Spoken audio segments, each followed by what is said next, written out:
uma direção do Senhor, precisando se reinventar, que o Senhor venha, meu Deus, direcioná-los debaixo da tua bênção, em nome de Jesus, e que o Senhor receba, meu Deus, dízimos e ofertas como incenso agradável a ti nessa noite, em nome de Jesus, amém e amém. Glória a Deus, glória a Deus.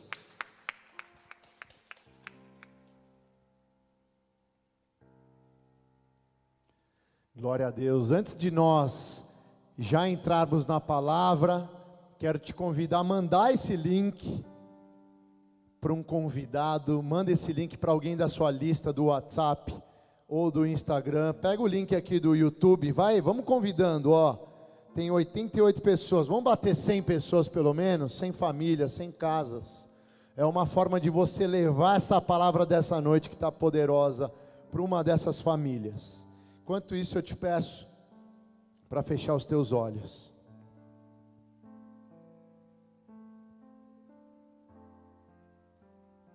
Aleluias.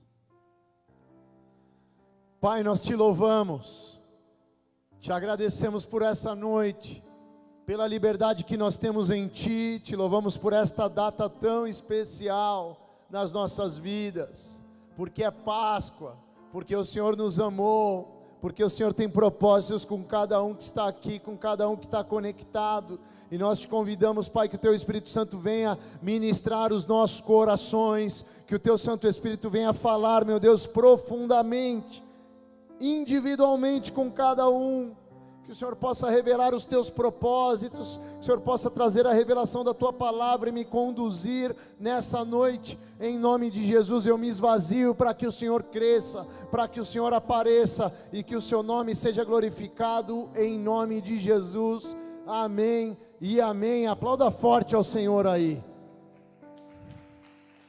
Olá, glória a Deus, feliz Páscoa. Você pode falar aí para a pessoa que está na tua casa, do teu lado, se alegrar e falar aí um feliz Páscoa com toda a tua gratidão. Feliz Páscoa, igrejas, feliz Páscoa, família. Amados, nós temos motivos de sobra para nos alegrarmos no dia de hoje e todos os dias das nossas vidas. E eu quero começar essa ministração, claro, não tem como falar de Páscoa sem antes mencionar o significado original. Não sei se tem algum judeu aí conosco, assistindo essa pregação, só para dar aqui uma introdução, porque de fato Páscoa é celebração de novidade, Páscoa é celebração de libertação, Páscoa é o dia de nós celebrarmos o novo tempo, o novo caminho, uma nova história que nós temos com o Senhor, e isso aconteceu lá na antiguidade com o povo judeu. Se olharmos para a palavra Páscoa, né, que vem do Pessá, do hebraico, que significa passar por cima. Eu já ministrei sobre isso, eu vou trazer aqui só uma explicação para as pessoas que ainda não pegaram uma ministração como essa, que não conhecem. Então, Pessá significa passar por cima, é a Páscoa judaica, também conhecida como a festa da libertação, e celebra o quê? A libertação do povo escolhido de Deus, do povo hebreu, da escravidão no Egito. Nós conhecemos a história, o povo de Israel estava lá escravizado nas mãos do faraó, vivendo um tempo de opressão. O faraó estava com o coração endurecido, não deixava o povo sair. Então vieram as 10 pragas do Egito, debaixo da permissão de Deus, debaixo da orientação de Deus. Você pode ler isso lá em Êxodo. E agora no capítulo 12, quando Deus dá uma orientação para Arão e Moisés, 10ª praga então vem, é o momento decisivo, vem uma dificuldade pela frente. Êxodo 12:3, então ele dá uma direção para aqueles 2 homens, dizendo: diga a todo o povo de Israel que no dia 10 deste mês, cada pai de família escolherá um carneirinho ou um cabrito para sua família, isso é, um animal para cada casa. Versículo 5, o animal deverá ser um carneirinho ou um cabrito, sem defeito, de 1 ano, vocês os guardarão até o dia 14 desse mês, e na tarde desse dia todo o povo de Israel matará os animais. Então Deus dá uma direção do que aquele povo deveria fazer na 10ª praga. Pula para o versículo 7. Pegarão um pouco do sangue, os passarão nos batentes dos lados e de cima das portas das casas, onde os animais vão ser comidos. E no versículo 11 ele diz: esta é a Páscoa do Senhor. Então aqui a gente está falando de um cenário da 10ª praga, onde passaria o anjo da morte, e teria ali uma situação difícil. Eu não sei se você recebeu aquela profecia, parece que teve um pastor aí esses dias, que falou que no dia 30 o anjo da morte ia passar. Não sei se você ficou desesperado, não recebi a tua mensagem, mas se você ficou, fica calmo, não tem nada disso, passou, nada aconteceu. Isso aqui foi para aquele tempo, para aqueles dias, para a 10ª praga. Então ele diz assim no versículo 12: nesta noite eu passarei pela terra do Egito e matarei todos os primeiros filhos, tanto das pessoas como dos animais, castigarei os deuses do Egito, eu sou o Senhor. Então ele diz, o sangue, como marca nos batentes e nos umbrais das portas, será o sinal da vossa casa, e quem tiver esse sinal será protegido. Quando eu estiver castigando o Egito, eu verei o sangue e passarei por vocês sem parar, para que não sejam destruídos por esta praga. E assim aconteceu. Então aquele povo foi liberto. Aquele povo, na verdade, viveu a vida em meio à morte. Eles viveram a liberdade em meio ao caos. E no versículo 14 diz: comemorem esse dia como festa religiosa, para lembrar que eu, o Senhor, fiz isso. Vocês e os seus descendentes devem comemorar a festa da Páscoa para sempre. Então os judeus celebram isso até hoje, que é o que? O tempo de libertação, é a passagem da escravidão para a liberdade, da morte da 10ª praga para a vida. É a marca que nos diferencia desde os tempos de escravidão no Egito. Essa é a celebração, essa é a primeira, é a Páscoa ali do povo judeu, é o livramento, celebração de liberdade, não mais aprisionados, não mais debaixo de opressão, não mais ali tendo que acordar, sendo mandado, vivendo como escravo e dormir debaixo dessa condição. Então aquele povo sai debaixo de uma promessa. Repete comigo: promessa. Não vou me estender nessa introdução, foi só para você entender o significado inicial. Logo depois disso, aquele povo então vai. Então nós conhecemos a passagem que fala da peregrinação do povo, o êxodo, o povo saindo do Egito. Depois eles vão para o deserto, sonhando com uma terra prometida. Mas o fato é que o tempo passa, e então aquele povo sente falta de um lugar para adorar a Deus. Eles precisam preparar um santuário para o Senhor, eles precisam ter um lugar de comunhão para buscar a presença de Deus. Então a palavra diz que aqueles homens, eles constroem o tabernáculo, eles constroem um lugar sagrado para Israel, como um santuário de Deus, como um santuário de Jeová, numa tenda onde eles iam buscar a presença de Deus. Êxodo 26, 27 diz assim: foi construído de acordo com um plano e especificações revelados. Deus revela para aquele povo o que ele queria. Então aquele tabernáculo é construído de acordo com a revelação de Deus, e é construído como uma verdadeira oferta de um povo que queria adorar a Deus, um povo que dedicou tempo, um povo que dedicou recurso, um povo que dedicou trabalho para construir a tenda do Senhor. A palavra diz que era uma estrutura compacta, era uma estrutura portátil, era uma estrutura onde eles buscavam a presença de Deus, era uma tenda. Mas apesar de ser uma tenda, foi uma tenda construída com materiais de valor, da melhor qualidade. Aqueles homens se dedicaram, aqueles homens pagaram um preço na construção do tabernáculo. Um tempo se passa, vamos num panorama bíblico aqui, um tempo se passa. Nos tempos ali já chegando o tempo de Davi, como um homem segundo o coração de Deus, ele deseja construir um tabernáculo para o Senhor, ele deseja construir um templo para o Senhor. Ele estava cansado das tendas, ele se sentia incomodado de pensar que a arca da aliança ficava ali no meio da tenda. Então ele mesmo fala, ele se posiciona e ele diz que ele iria construir um templo para o Senhor. Só que o profeta Natã então se levanta como alguém que ouviu a voz de Deus e vai falar com Davi, dizendo: Davi, não, Deus não quer a tua oferta. Está em 2 Samuel 7, disse o rei ao profeta Natã: eis que eu moro em casa de cedros e a arca de Deus mora dentro de cortinas. E disse Natã ao rei: vai, faz tudo que o teu coração manda, porque Deus é contigo.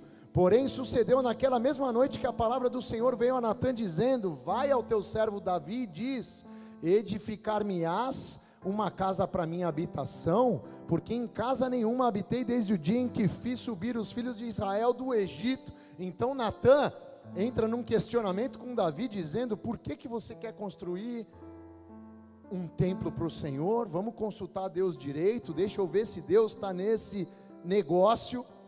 E a palavra diz lá em 1 Crônicas 28:2 que Deus rejeita, porque Davi foi um homem de guerra, e apesar dele ter sido um homem segundo o coração de Deus, ele não tinha sido chamado para construir um templo. Deus chega para Davi e fala: não vai ser você, mas vai ser um fruto da tua semente, o teu filho vai ser escolhido para edificar o meu templo. Está em 1 Crônicas 28:2, anota aí que é importante, eu vou ler rapidinho.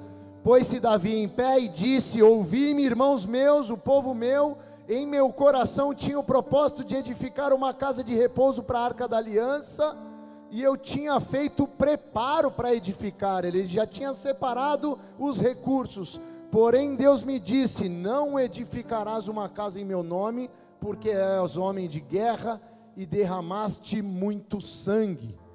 Então ele não recebe essa permissão. Deus fala que ia usar a descendência de Davi, e ele escolhe Salomão. Repete comigo: Salomão, como um homem escolhido para construir o templo. Está em 2 Samuel 7:12. Logo depois de assumir o trono, Salomão, então ele começa as obras, e a palavra fala que o templo foi construído, e a glória de Deus encheu aquele lugar.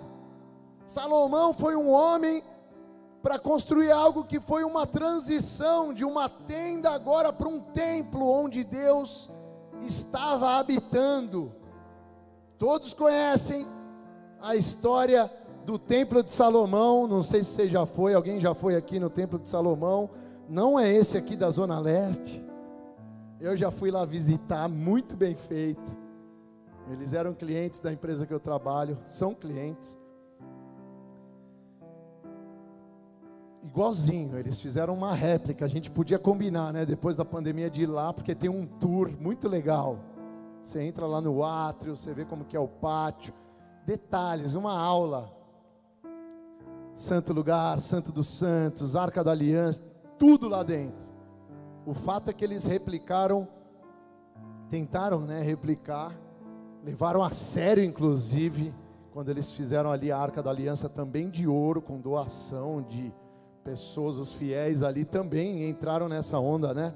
De entregar e participar da construção do templo do Senhor. Amados, algo maravilhoso foi construído para aquele povo. Era um lugar onde Deus habitava. Existia o homem, o sumo sacerdote, que ia lá buscar a presença de Deus, entrava no Santo dos Santos uma vez por ano para buscar a direção do Pai. Aqueles homens agora buscavam a Deus numa casa, mas a palavra fala que esse homem que foi o fundador ou o cofundador desse templo, o que tem a ideia, no final ali da sua história, ele se corrompe, ele se envolve com muitas mulheres e mulheres que levavam Salomão a corromper as suas vontades, inclusive a se prostrar em adoração a outros deuses. A palavra fala que a idolatria de Salomão o distanciou da presença de Deus, porque ele amava mulheres estranhas, ele amava mulheres idólatras, mulheres que perverteram o coração de Salomão. Então ele passou a seguir outros deuses, e como líder de uma nação, ele influenciou uma geração. Aquele povo de Israel estava agora contaminado, a iniquidade de Israel aumentou numa proporção, numa velocidade inacreditável. E o fato é que aquilo começou a acontecer com o povo, aquele povo que saiu do Egito, celebrando a Páscoa, celebrando a libertação, agora estava dentro de uma casa, de um templo construído para Deus, mas adorando outros deuses. O fim de Salomão foi trágico. A palavra fala que o templo perdeu a santidade, e a presença de Deus saiu daquele lugar. A presença de Deus saiu daquele lugar, e de repente, a gente vê que a palavra diz que os egípcios, aqueles que perseguiam o povo lá atrás, no momento de opressão, que os dominavam no passado, eles voltaram para oprimir Israel. Então aquele povo estava ali, depois de um tempo firme, voltando a ter as mesmas lutas que eles tinham anos atrás. Sabe, quando você está numa caminhada, você se vê liberto, e vai andando, e vai caminhando, experimentando coisas novas, de repente, você está lutando com aquelas mesmas coisas que você lutava quando você estava saindo do mundo. Era isso que estava acontecendo com esse povo. 1 Reis 14:25 diz assim: Sisaque, rei do Egito, invadiu Jerusalém e tomou os tesouros da casa do Senhor. Posteriormente, Nabucodonosor, rei da Babilônia, acabou de espoliar o templo e destruiu o edifício pelo fogo, porque aquele povo estava corrompido, porque aquele povo estava em idolatria. Eles foram perseguidos pelos egípcios, e a palavra fala que o rei da Babilônia invadiu aquele lugar, destruindo o templo, levando os utensílios do templo, levando aqueles jovens, levando aquelas mulheres e levando crianças cativos para a Babilônia. 2 Crônicas 36:18 diz assim: E todos os utensílios da casa de Deus, grandes e pequenos, e os tesouros da casa do Senhor, e os tesouros do rei e dos seus príncipes, tudo levou para a Babilônia, e queimaram a casa de Deus, e derrubaram o muro de Jerusalém, e todos os seus palácios queimaram a fogo, destruindo também os seus preciosos utensílios. Aqui eu estou falando do povo que celebrava a libertação. Agora estavam sendo perseguidos, agora estavam sendo destruídos, agora estavam sendo levados de volta para a escravidão, liderados pelo rei da Babilônia. Ele não fez isso sozinho, ele foi com soldados da Babilônia. Eles cercaram a cidade, entraram em Jerusalém, destruindo o templo, roubando tudo. Eles atacaram Jerusalém. Segunda Reis 24 diz assim: levou para o exílio toda Jerusalém, todos os líderes, todos os homens de combate, todos os artesãos e artífices. Era um total de 10.000 pessoas. Só ficaram as pessoas mais pobres em Jerusalém. Homens de guerra de Jerusalém, líderes, agora estavam todos de volta, debaixo de uma opressão, sendo liderados por um governo opressor. Todos estes estavam entre os exilados. Vários nomes: rei de Judá, Joaquim, ele estava ali reinando Judá, 3 meses de reinado, foi levado junto. Profeta Ezequiel foi levado junto. Daniel e os amigos próximos de Daniel foram juntos. Então eles estavam vivendo algo difícil de acreditar, né? Você fala, pô, depois de um milagre, depois de tantas coisas que a gente viveu, tantas coisas acontecendo, a glória de Deus invadindo a casa, Deus visitando aquele povo naquele templo, e por causa de uma rebelião que nasceu no coração em idolatria, a glória de Deus se afastou. Amados, aqueles homens levaram mães e filhos, e aqueles filhos tiveram seus futuros comprometidos. Uma nova geração estava comprometida. Sabe por quê? Porque aqueles jovens, eles eram escolhidos para servir os reis, para servir o rei, para servir a rainha, para servir as princesas, mas com medo de repente aqueles jovens terem relação com as filhas do rei. Sabe o que eles fizeram? Eles mutilaram aqueles jovens, eles foram castrados. E aí que a gente conhece os eunucos, porque eles literalmente impediam aqueles homens de se desenvolver com o hormônio e ter qualquer tipo de relação e multiplicação. Então aquilo, em outras palavras, era uma geração que estava tendo futuro comprometido. Deus cuidando ainda do povo exilado na Babilônia. Deus levanta Ezequiel para ministrar os judeus que estavam cativos, um homem com autoridade, um homem profeta de Deus, que exortava aquele povo com autoridade. Agora olha para essa situação comigo, que situação triste. Um povo que tinha tudo para celebrar, agora estava cativo na Babilônia, cativos novamente,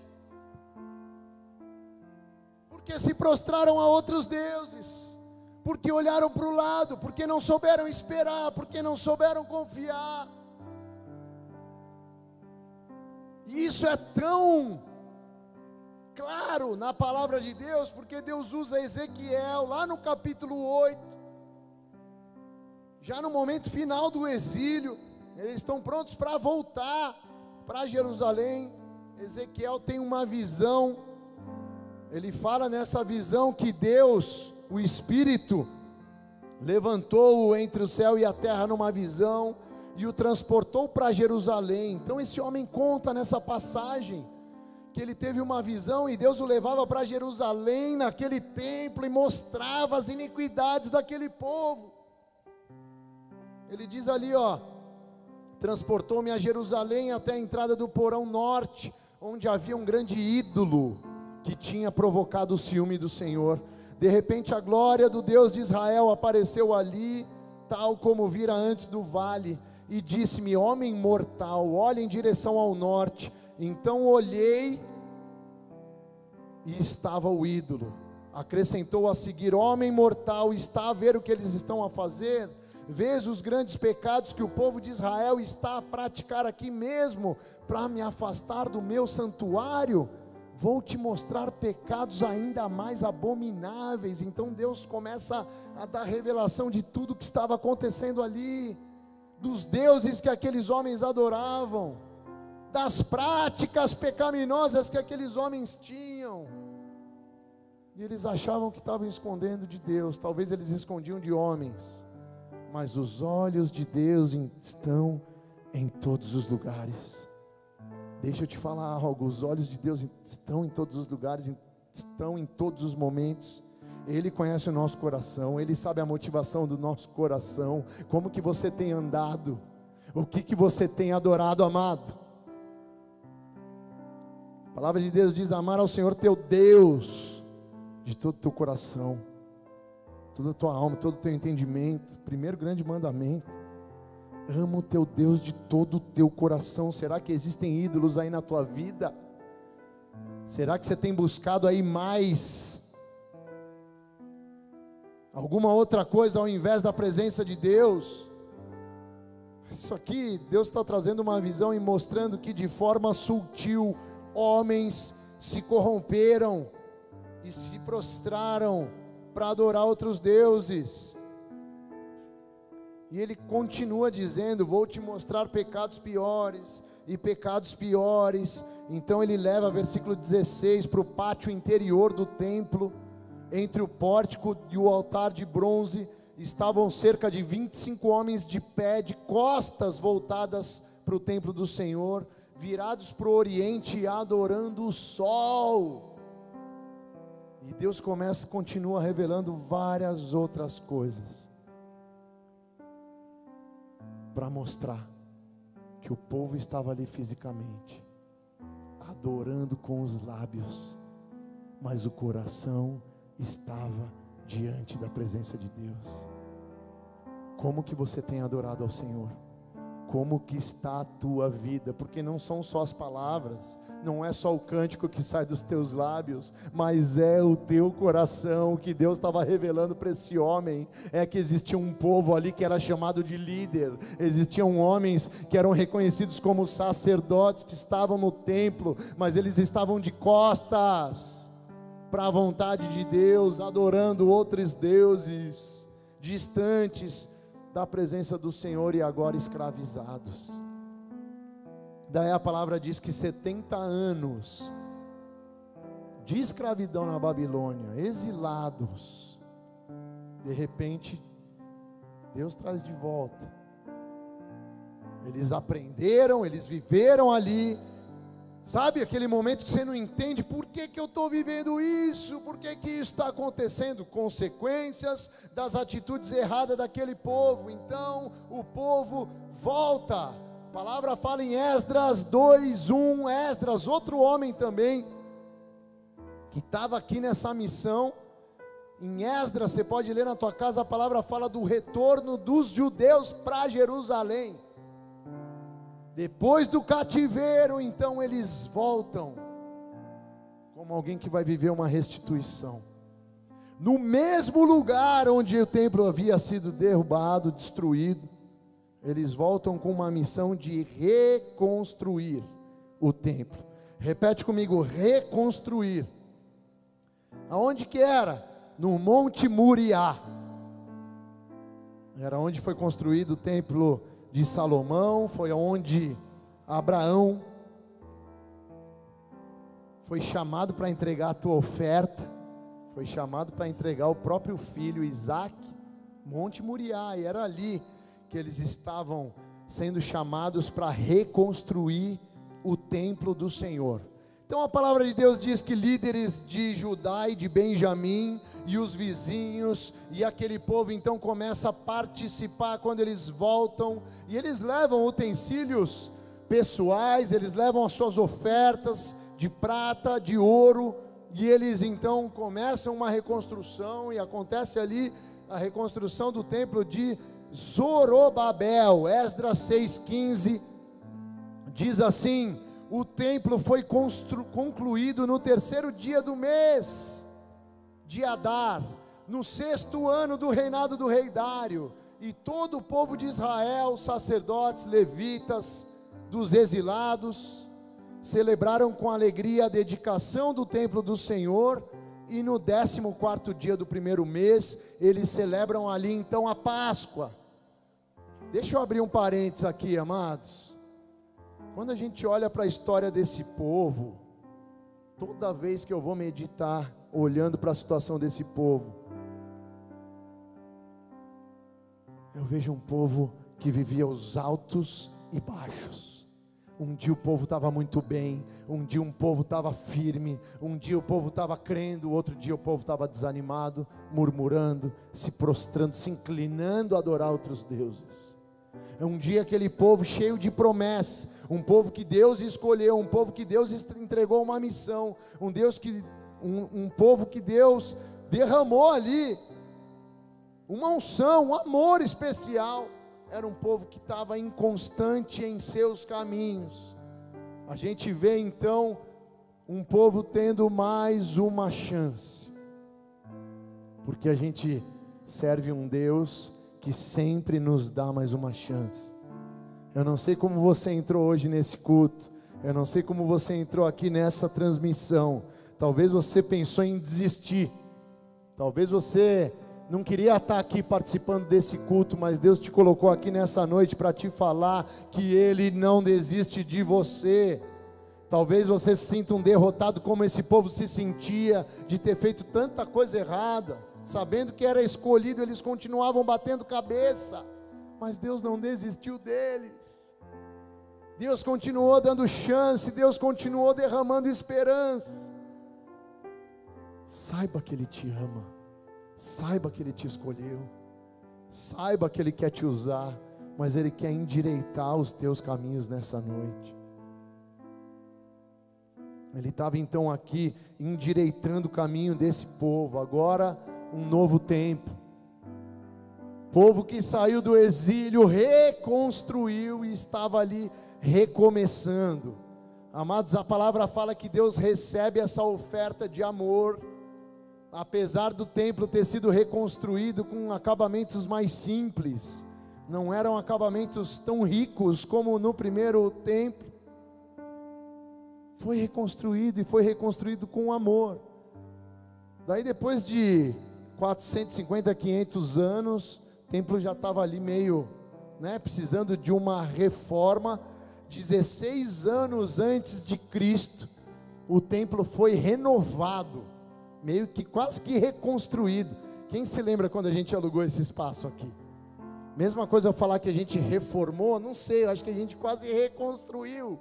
Era o jeito que Herodes pegou o templo e ele falou: vou fazer uma reforminha. Mas foi quase que uma reconstrução. Ficou lindo, ficou maravilhoso, mas a palavra fala que a glória de Deus já não era mais a mesma naquele lugar. O que será que estava acontecendo? Mesmo porque teve um pouquinho de vaidade também, um povo querendo reconstruir, o próprio rei Herodes querendo colocar ali uma aparência, talvez para agradar a vizinhança, mas o fato é que a palavra diz que a glória de Deus já não era mais a mesma. E aqui eu quero chamar a atenção para um homem que estava participando de tudo isso, um homem que nasceu no meio do exílio da Babilônia, chamado Ageu, um homem que foi escolhido como profeta pós exílio. Ele aparece na narrativa bíblica logo depois disso, quando o povo volta, um homem que foi chamado para encorajar, um homem que viveu no tempo da reconstrução do templo de Jerusalém, um homem usado por Deus para levar direcionamento, para encorajar aquele povo a viver coisas novas. Então Deus usa Ageu para encorajar os judeus, para que eles pudessem continuar o trabalho, para que eles pudessem resistir à oposição, porque todas as vezes das nossas vidas que nós nos posicionamos para reconstruir algo, a oposição vem, uma voz contrária vem para te tentar paralisar. Tenho certeza, você vai entregar a tua vida nessa noite, você vai escolher a reconstrução. Podem vir vozes tentando te paralisar. Esse foi o homem que foi usado por Deus para animar aquele povo, para fazer aquele povo olhar para frente, para fazer aquele povo não desistir. E aí todos conhecem uma passagem super conhecida em Ageu 2:9, que ele diz: a glória desta última casa será maior do que a primeira, diz o Senhor dos exércitos, e neste lugar darei a paz diz o Senhor dos Exércitos. Mas aí eu quero mergulhar nisso aqui, o que Ageu estava dizendo. Aquele homem que organizou, o homem que direcionou, o homem que encorajou o povo a reconstruir. Ele estava falando de uma glória da última casa. E ele estava dizendo que seria maior do que a primeira. Ele estava fazendo uma comparação com o templo de Salomão, quando estava tudo em ordem e a glória de Deus encheu aquele templo. Mas o que Ageu estava dizendo aqui? Ele estava falando de quem? Ah, pastor, ele estava falando desse templo que tinha sido reconstruído por esse povo. Não!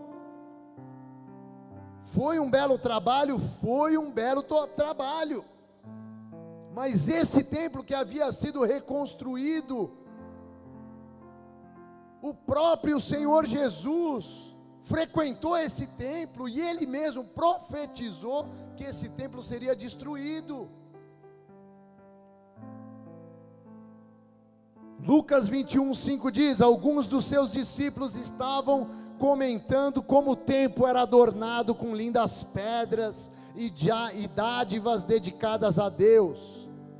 Aqueles homens estavam impressionados. Eu não sei se vocês já viram, eu não estive lá em Jerusalém, pretendo ir na próxima barca em nome de Jesus. Vamos invadir? Quem vai? Quem vai aí? Quem vai aí que está no YouTube para a barca em Israel? Dá o teu glória a Deus aí. Vamos tomar posse pela fé. Preciso ir. Todos falam que a experiência de estar ali, a gente passa a ler a Bíblia de outra forma, né? Porque você está lendo ali, versículo 2, estive nesse lugar, eu estava ali. O fato é, eu estava vendo um vídeo, não estive lá, mas eu vi a construção do templo, aquelas pedras gigantes, que eram colocadas uma em cima das outras. Diferente de uma edificação hoje, que você vai colocar um tijolo, você coloca cimento, tijolinho, cimento, faz um concreto, reboca e está tudo certo. Não, eram pedras de 2, 3, 4, 5, 6, 7 metros, tinham vários tamanhos, que eram colocadas umas em cima das outras, não podia ser revestida com esse reboco, tornando uma coisa só. Por quê? Porque era um lugar de terremotos, e se tivesse um terremoto, essa pedra que estava empilhada, só a pedra ia se soltar, mas não ia desabar tudo. Uma edificação maravilhosa, daquelas que a gente olha e fala, como que isso foi feito por homens? Qual a tecnologia que eles usaram? Então em Lucas 21:5 diz que os discípulos, eles estavam comentando como o templo era maravilhoso, as lindas pedras, uma obra maravilhosa. Daí sabe o que Jesus diz? Ele fala assim, versículo 6, Jesus disse: disso que vocês estão vendo, dias virão em que não ficará pedra sobre pedra, todas serão derrubadas. Jesus diz ali sobre aquele templo que havia sido reconstruído, que seria destruído de novo. Aí eu te pergunto, qual glória da última casa é melhor do que a primeira? Ageu não estava falando desse segundo templo. Ageu estava profetizando algo, porque as profecias de Jesus se cumpriram. Jesus falou que aquele templo não ficaria pedra sobre pedra, e a gente vê que anos depois o templo foi destruído pelos soldados de Tito, imperador romano. Eles entraram e destruíram tudo. A única coisa que sobrou lá, o Muro das Lamentações. Vocês estiveram lá, vocês viram como que é? Você tem lá resto da destruição. A profecia se cumpriu, mas Ageu estava falando de algo. Ageu estava profetizando Jesus Cristo. Era uma profecia sobre o Messias, um texto messiânico no Antigo Testamento.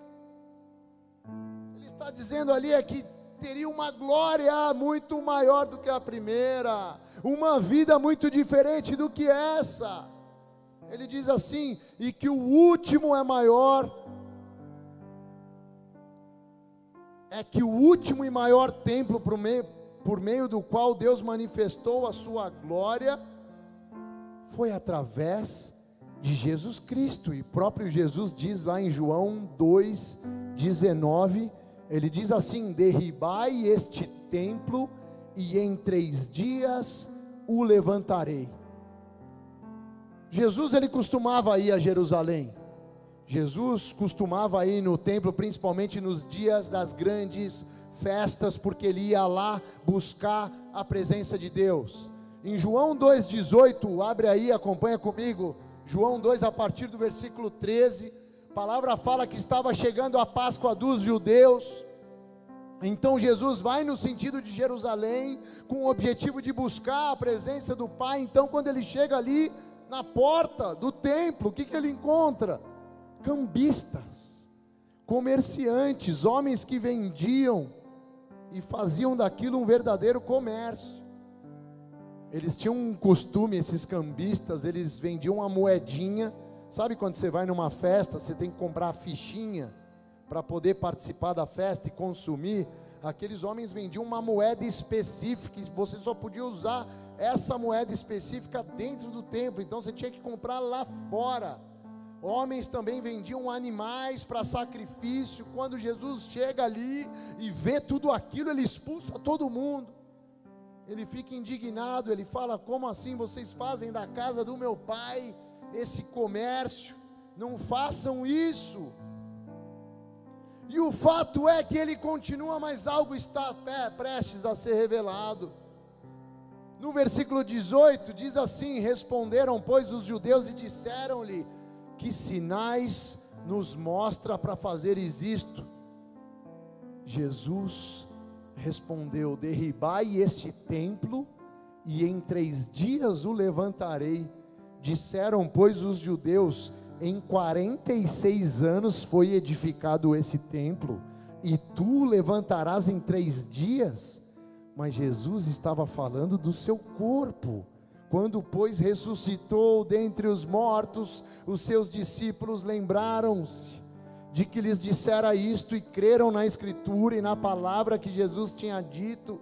E estando ele em Jerusalém pela Páscoa, durante a festa, muitos vendo os sinais que fazia, creram no seu nome. Jesus está ali, na verdade, dando uma revelação de que ele veio materializar o amor de Deus, ele veio nos amar, ele veio cumprir uma missão, mas ele veio aqui como templo de Deus, nos dá acesso a uma glória que é eterna, nos dá acesso a uma glória que é incorruptível, nos dá acesso a algo que não pode ser destruído, como aqueles que tinham sido construídos por homens, porque o homem falha, mas Jesus não falhou.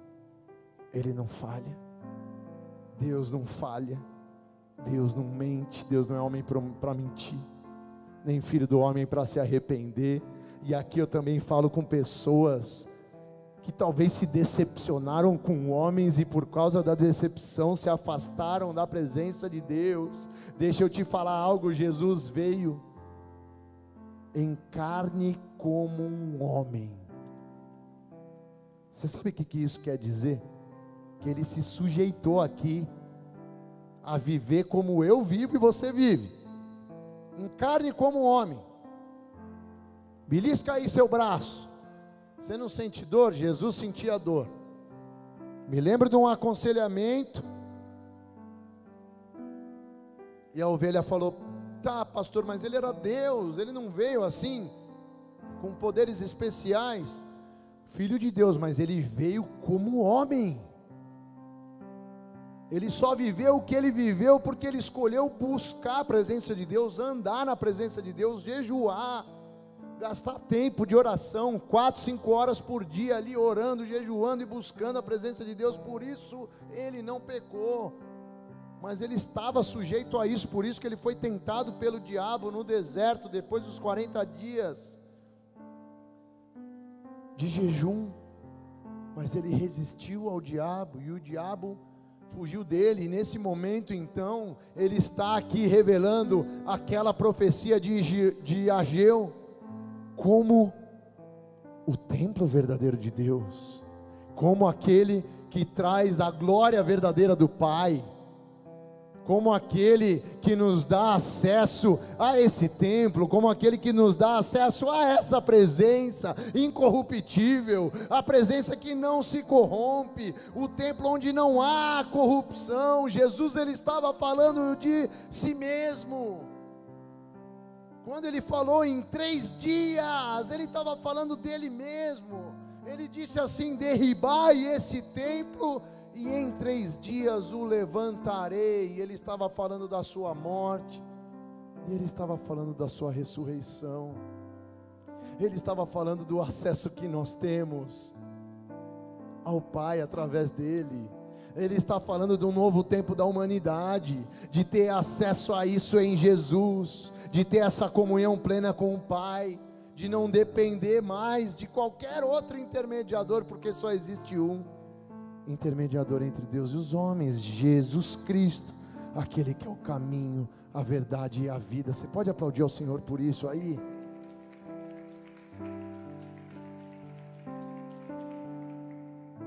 A profecia de Ageu se cumpriu, se cumpre em Jesus.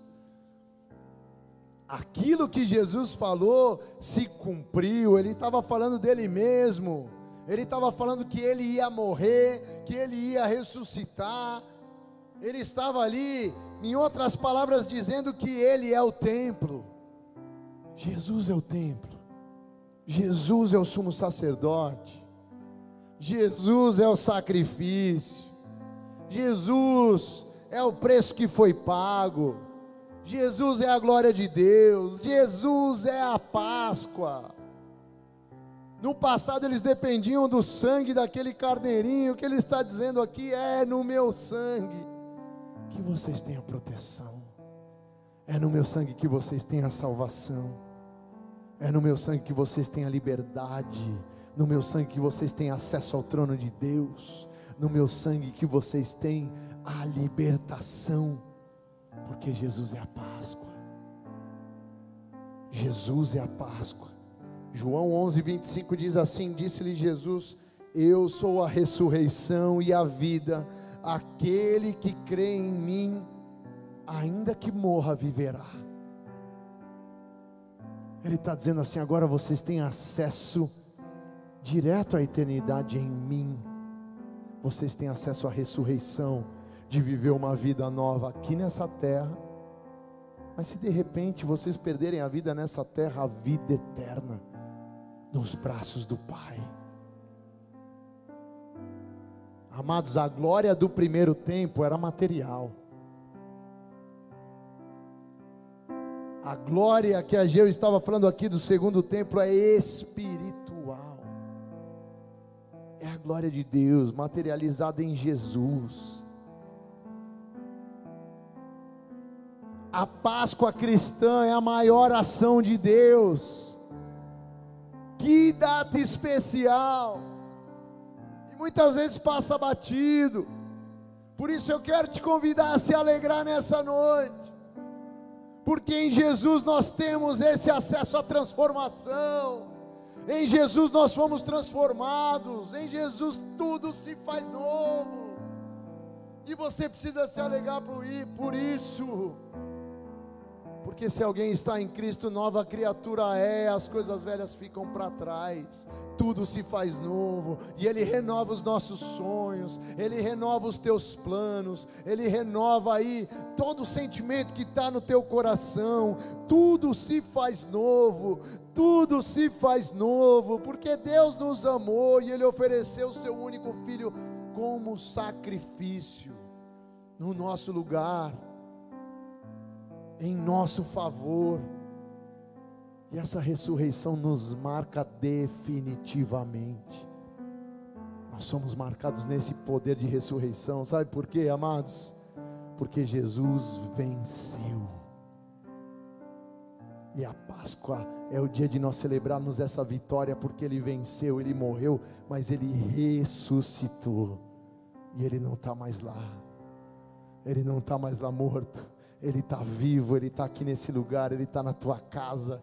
Por isso eu quero te convidar a se alegrar, porque essa ressurreição tem poder de ressuscitar todas as áreas que estavam mortas na tua vida. Você só precisa crer, você só precisa confiar, você só precisa querer viver isso. E eu quero te dar a oportunidade de viver isso nessa noite. Curva a sua cabeça e feche teus olhos.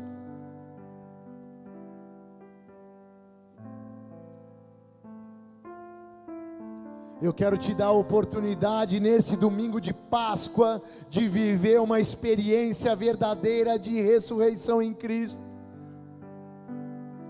Por isso eu quero começar orando por você que ainda não entregou a tua vida para Jesus. Deixa eu te falar algo, Deus tem coisas novas e Ele quer marcar a tua vida nesse momento. Você só precisa falar: eu quero viver coisas novas, eu quero viver a novidade que está em Cristo. Eu quero te dar a oportunidade de fazer isso comigo. Eu estou aqui conectado com você. Deixa aí a tua mensagem. Você que está no YouTube e deseja entregar a tua vida para Jesus, fala aí: eu quero entregar minha vida, eu quero viver algo novo, eu quero experimentar essas maravilhas, eu quero experimentar essa glória da segunda casa que está em Jesus.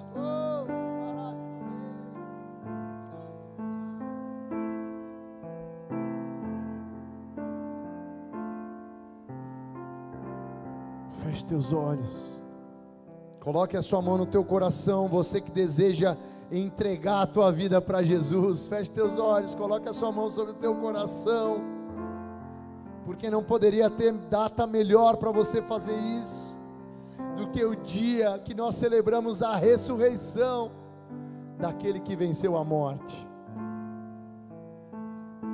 e nele nós temos acesso a isso, a vida eterna. E há uma vida aqui nessa terra de transformação. Repete essa oração comigo, você que deseja fazer essa oração. Pai, eu quero te agradecer, por essa noite, por esse domingo de Páscoa. Quero te agradecer pelo teu amor, e por ter enviado o teu único Filho, Jesus Cristo, que é o meu único e suficiente Senhor e Salvador, que veio ao mundo em carne como homem e morreu na cruz pelos meus pecados, mas ao terceiro dia ressuscitou com poder, e hoje vive, para que eu estivesse aqui recebendo esse poder de ressurreição na minha vida. Por isso perdoa os meus pecados, escreve o meu nome no livro da vida, e que a partir de hoje eu venha viver algo novo contigo, algo novo contigo, em nome de Jesus. Pai amado, em nome de Jesus, eu quero orar por cada um que fez essa oração comigo neste momento. Que os teus filhos sejam marcados pelo teu poder, pela tua unção. Que o Senhor possa, meu Deus, marcá-los nesta noite com teu sangue, e que eles venham viver, meu Deus, novidades em ti. Que eles venham viver novidades, que eles venham viver a novidade da ressurreição, porque a tua palavra diz que se alguém está em Cristo, nova criatura é. Coisas velhas ficam para trás, tudo se faz novo, tudo se faz novo, e nós profetizamos o novo, o novo, o novo do Senhor. Novidade de vida, recebe novidade de vida, recebe novidade de vida, em nome de Jesus. Nós abençoamos os teus filhos nessa noite. Você que fez essa oração comigo, manda uma mensagem para a gente com seus dados, para que a igreja possa te acompanhar, para que a igreja possa te mandar uma informação sobre os cultos, para que a gente possa orar pela tua vida. Continua de olhos fechados.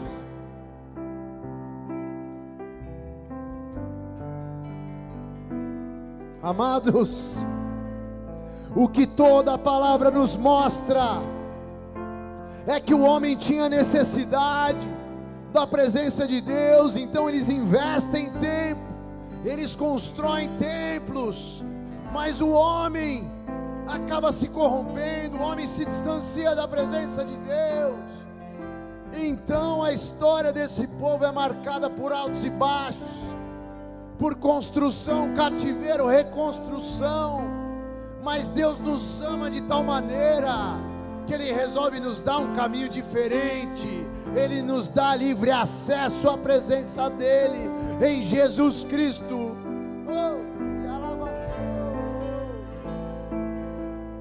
Naquele que veio para transformar a história da humanidade, para transformar a nossa história, para transformar a nossa vida, para transformar o nosso relacionamento com Ele. Não num relacionamento como aqueles homens de religiosidade, mas num relacionamento de intimidade. E Ele te chama para esse relacionamento nessa noite. Ele te chama para essa nova história nessa noite. Você só precisa desejar viver isso. Você só precisa se entregar para viver isso. Porque a ressurreição de Cristo nos marcou definitivamente na cruz. Através da cruz nós vimos o milagre. E do mesmo jeito que Ele fez ali naquele momento, 3 dias depois com Jesus, Ele vai fazer na vida de cada um. Ele vai fazer na vida de cada um que se entregar. Ele vai fazer na tua vida. Essa é uma noite de ressurreição. E como profeta do Senhor, eu estou aqui para profetizar um novo tempo na tua vida, um novo tempo na tua história, um novo tempo no teu relacionamento com o Pai, um novo tempo no teu casamento, um novo tempo na tua caminhada, um novo tempo de ressurreição. Sonhos que estavam mortos, Deus começa a ressuscitar nessa noite.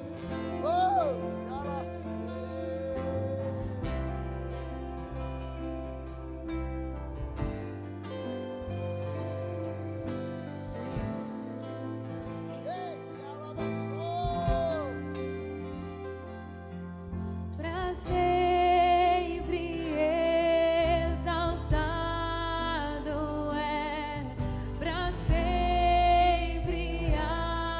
adorado.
para sempre exaltado és, para sempre adorado és, para sempre Ele vive, ressuscitou, ressuscitou.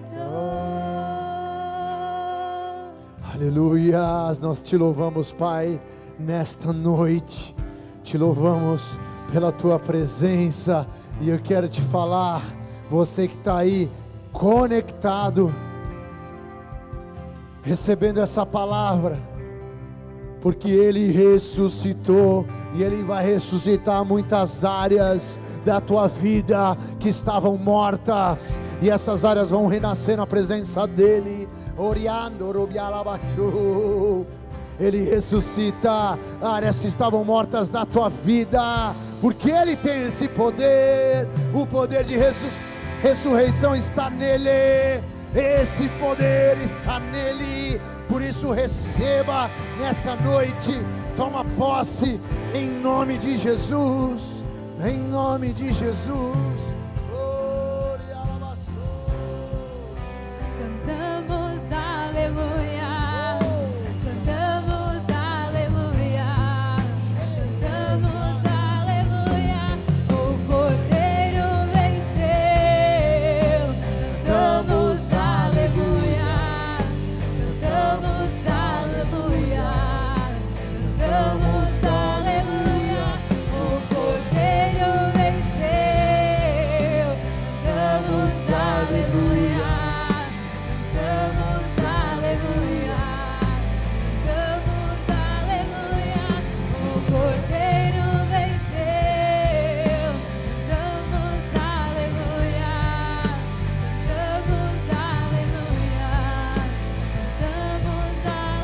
Aleluias, aleluias. Deixa eu te falar algo. Quero falar para você que tem sido abalado nesse tempo de pandemia pelo medo. Você que está aí paralisado pelo medo. Aquele povo, quando estava escravizado, no momento da 10ª praga, vivendo a Páscoa dos judeus, da passagem do anjo da morte, eles receberam uma direção: sacrificar aquele animal e passar o sangue na porta. Eles descansaram, porque eles estavam certos de que eles estavam protegidos por uma promessa. Deixa eu te falar algo, existe uma promessa no sangue de Jesus. No sangue de Jesus nós temos proteção, no sangue de Jesus nós temos autoridade, no sangue de Jesus nós temos paz, é a paz que excede todo entendimento. Você não precisa ter medo da morte, porque a palavra de Deus diz o quê? Aquele que crê em Jesus, ainda que morra, viverá. Vai chegar seu dia, vai chegar o meu dia. Nós precisamos descansar naquele que está no controle das nossas vidas. Por isso não deixa esse medo te paralisar, mas peça nessa noite para que aquele sangue que foi derramado naquela cruz venha sobre a tua vida, venha sobre a tua casa, venha sobre a tua família. Ah, meu Pai, que o teu sangue marca-nos, eu te peço, com o teu sangue, marca cada lar, marca cada vida, com o teu sangue, e que, Pai, a tua presença traga descanso, que cada um possa descansar, debaixo das tuas promessas, debaixo da tua presença, em nome de Jesus, em nome de Jesus.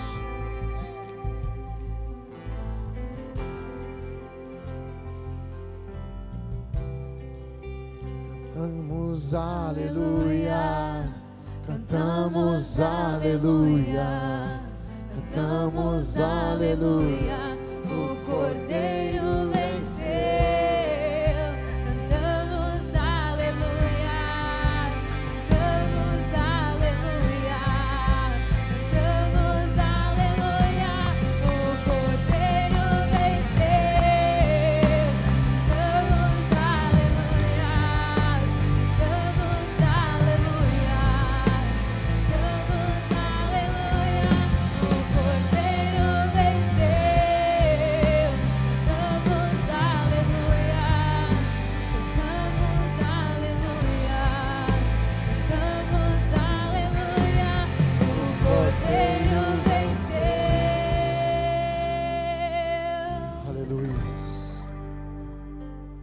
Glória a Deus. Aleluias. Levante as suas mãos nessa noite aos céus. E repete comigo: Pai, Pai, nós queremos te nós agradecer queremos te agradecer pela tua presença. pela tua presença. Te louvamos por mais um domingo de Te Páscoa, louvamos por mais um domingo de Páscoa, porque é uma noite de nós celebrarmos porque é uma noite de nós celebrarmos a nova vida a nova vida que nós temos em Ti. que nós temos em Ti. E nós queremos E nós queremos levar as Tuas boas as novas. tuas boas novas. Nós queremos levar essa Nós presença queremos levar essa presença em todos os cantos, em todos os campos, para todos. para todos. Porque se Deus é por nós, Porque se Deus é por nós, quem será contra quem nós? será contra O nós? Senhor O Senhor é o meu pastor, é o meu pastor, e nada e nada me faltará. me faltará. Oremos juntos. Pai Pai nosso nosso que estás nos céus, santificado seja o teu nome. Venha a nós o teu reino. Seja feita a tua vontade, assim na terra como nos céus. O pão nosso de cada dia nos dai hoje. Perdoa as nossas dívidas, assim como nós perdoamos aos nossos devedores. E não nos deixes cair em tentação, mas livra-nos do mal, pois teu é o reino, o poder e a glória para sempre. Amém e amém. Glória a Deus. Pode aplaudir ao Senhor aí. Glória a Deus. Levanta a sua mão direita. Que o amor de Deus Pai, a graça de Cristo Jesus, a unção, a comunhão e a consolação do Espírito Santo da promessa esteja sobre cada um de vós, de agora para todo sempre, até que o Senhor venha. Como servo e sacerdote do Senhor, eu quero te abençoar por um tempo de paz, por um tempo de milagres, por milagres de ressurreição em áreas que estavam mortas da tua vida. Que você viva um tempo de bênçãos sobrenaturais em nome de Jesus, crendo que este sangue que nos protege está sobre a nossa vida, está sobre as nossas casas.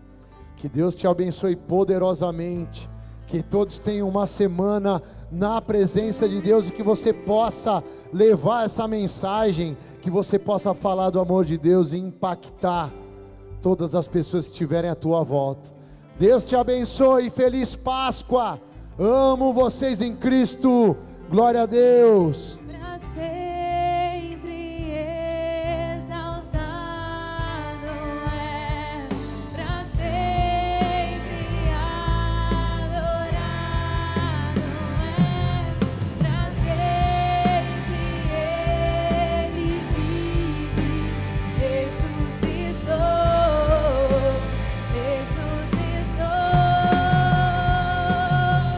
pra sempre exaltado é, pra sempre adorado é, pra sempre Ele vive, ressuscitou,